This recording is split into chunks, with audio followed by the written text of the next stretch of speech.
విశాఖ జిల్లా గాజువాక కాన్స్టిట్యున్సీ ఇక్కడ 2014లో టీడీపీ అభ్యర్థిగా పల్లా శ్రీనివాసరావు గారు, వైఎస్ఆర్సీపీ పార్టీ అభ్యర్థి అయిన తిప్పల నాగిరెడ్డి గారి మీద పోటీ చేసి 21,712 ఓట్ల మెజారిటీతో గెలవడం జరిగింది.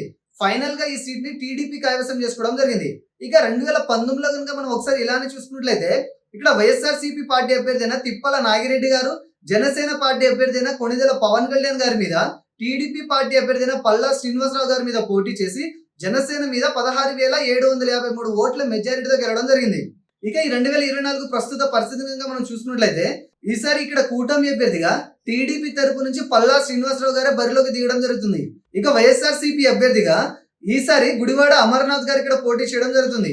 ఈసారి వీరిద్దరి మధ్య జరిగే ఈ హోరాహోరీ పోరులో ఏ అభ్యర్థి గెలుస్తారో తెలుసుకోవాలంటే మనం ఒకసారి 2019లో టీడీపీకి జనసేనకి విడిగా పోలైన ఓట్ల సంఖ్యను మనం క్షుణ్ణంగా గమనిస్తే మనకు ఒక అంచనా వస్తుంది. 2019లో ఇక్కడ విడివిడిగా టీడీపీకి జనసేనకి పోలైన ఓట్ల సంఖ్యను ఒకసారి కనుక మనం కలిపి చూసుకున్నట్లయితే సుమారుగా 1,15,000 పైచీలకు ఓట్లని రెండు పార్టీలు కలిసి గెలుచుకోగలిగాయి.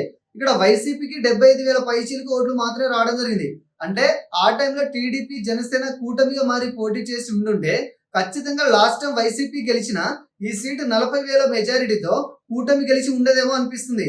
ఈ రిజల్ట్ ని దృష్టిలో పెట్టుకొని కనుక మనం ఒకసారి ఆలోచిస్తే ఈసారి ఇక్కడ గెలుపు ఎవరిదనంటే దీనికి సమాధానంగా ఆ టైంలో ఈ రెండు పార్టీలకు విడివిడిగా పోలైన ఇదే ఓట్ల శాతం ఈసారి కూడా చెక్కు చెదరకుండా అదే విధంగా ఇప్పుడు కూడా రిపీట్ అయితే ఖచ్చితంగా మంచి మెజారిటీతో ఈ సీట్ ని కూటమి అభ్యర్థి గెలిచే అవకాశం 100% ఉంది.